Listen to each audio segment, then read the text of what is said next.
the whole way even technology developed.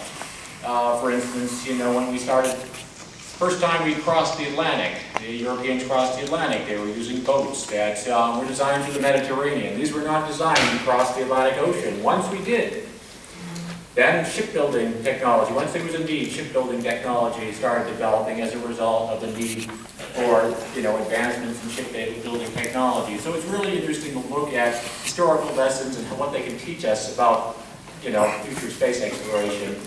Our panelists are, and Andy Chaikan's going to introduce the rest of the panel, but we have Robert Zubrin on the end, which you all know. We have Roger Launius from the Smithsonian Institute, right second. Ted Swanson from Goddard, and Andy Chaikan. Andy Chaikan's going to be moderating. And you probably all know, or at least read many of Andy's books. He wrote A Man to the Moon, or A Man on the Moon, I'm sorry, which was the basis for the HBO miniseries From the Earth to the Moon.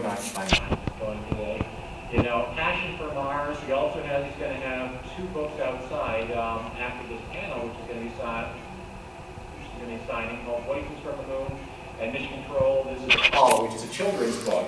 So Andy's been doing an awful lot of writing lately, and I believe you've had a couple other projects going on, don't you, as well? You know, if you actually read the interview with them in the Mars Quarterly, you can read about that. So, but I don't want to waste any more time right now. So Andy, you want to come up and introduce the rest of the panel? Thank you, sir. Yeah, it's going to be fun to bat around some ideas today. My plan is to have us each talk for 10 or 15 minutes, and that way we'll be done with presentations roughly an hour from now, and then I'd like to take, we'll have at that point a half an hour for just a freewheeling discussion. And so Ted Swanson, as Chris mentioned, is a former Goddard scientist, or current Goddard, excuse me. Still there, Goddard Fellow, that's right. Thermal engineer, and is going to talk to us today about the Norse explorations and give us a perspective on exploration through that lens. Roger Launius is a former NASA historian and is now at the Smithsonian Air and Space Museum as one of the curators, and has written widely about space history. And Bob Zubrin needs no introduction and has his own perspective on how history has proceeded and should proceed from here on. Let me just give you my perspective very quickly, and this was basically the theme that I chose for my book, A Passion for Mars, that came out last year, and that is that it is the passions of individuals that often shapes the history of exploration. And we've seen this again and again and again. That iconic picture there in the middle of Steve Squires exulting after the successful landing of Spirit on Mars pretty much sums up what I'm talking about. For me personally, it was one passionate individual named Thomas Mutch, M-U-T-C-H, who was a Brown University geology professor, was really pretty much the reason that I went to Brown, and by the way, was sharing a freshman dorm with Jim Garvin, who brought to college life the sport of hall hockey. But Tim Mutch was, in fact, a true explorer. He was the first true explorer I ever met. You can see him on the left there at age 17 on his first mountain climbing expedition with his uncle, Arch McIntosh, excuse me, and there on the right is Tim, the year after the Viking landing at Brown. Tim was one of the first geologists to pay attention to the moon in a detailed way. His book, The Geology of the Moon, was considered a landmark work, and then wrote The Geology of Mars, which came out right around the time of the Viking missions. Tim was the leader of the camera team, the Viking lander imaging team that obtained the first images from Mars.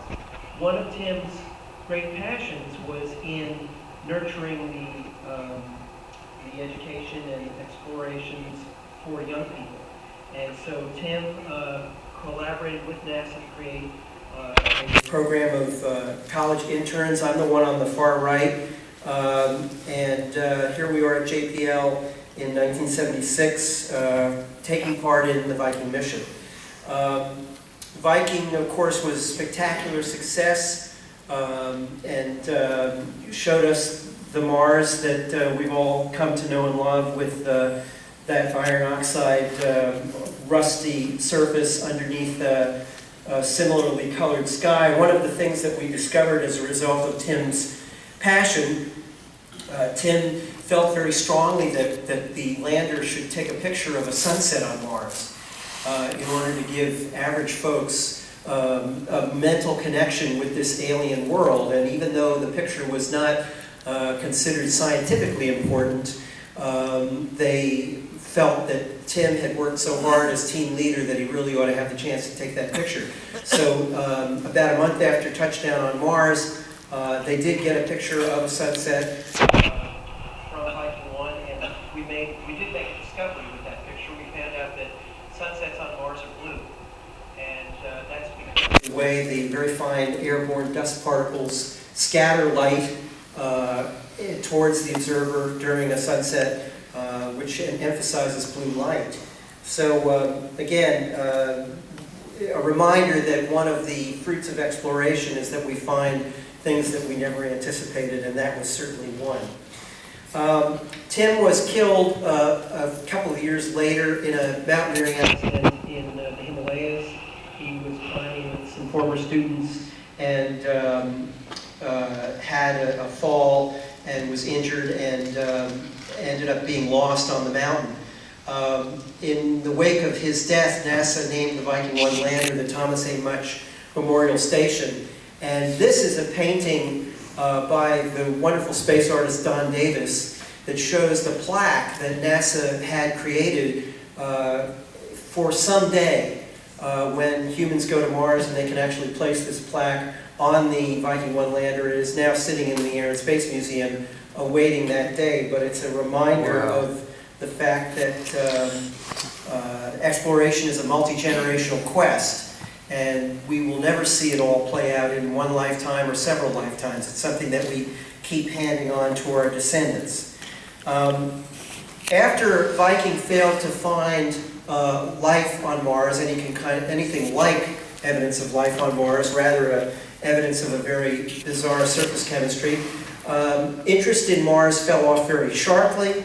It was, in fact, nearly fatal to Mars exploration. But at the same time, there was a generation of young people who had grown up with the space program and had been electrified by the Viking missions, and they created the Mars Underground. They would simply not take no for an answer. I guess you may recognize on the left there is Penny Boston and her husband Steve Welch, back in their salad days. And on the right is Tom Paine, who had been the administrator of NASA during the Apollo landings, the early Apollo landings, and was now, 15 years later, discovering a new generation of Mars explorers who were young enough to be his kids, but he joined forces with them as part of the whole Mars Underground effort, which eventually, through their efforts and then continuing with efforts of people like Bob, did in fact put Mars on the radar screen where it had not been before. And one of the interesting aspects of those conferences was that if you go back and you look at the proceedings of the Mars Underground, the Case for Mars conferences back in the 80s even, you see concepts that are considered baseline concepts today, like in situ resource utilization and things like that. And on the left there, a greenhouse on Mars, so the Mars explorers would grow their own food, and on the lower right, the Mars ship that would rotate to provide artificial gravity. So this is another reason I say you have to be, the history of exploration teaches us you have to be in it for the long haul.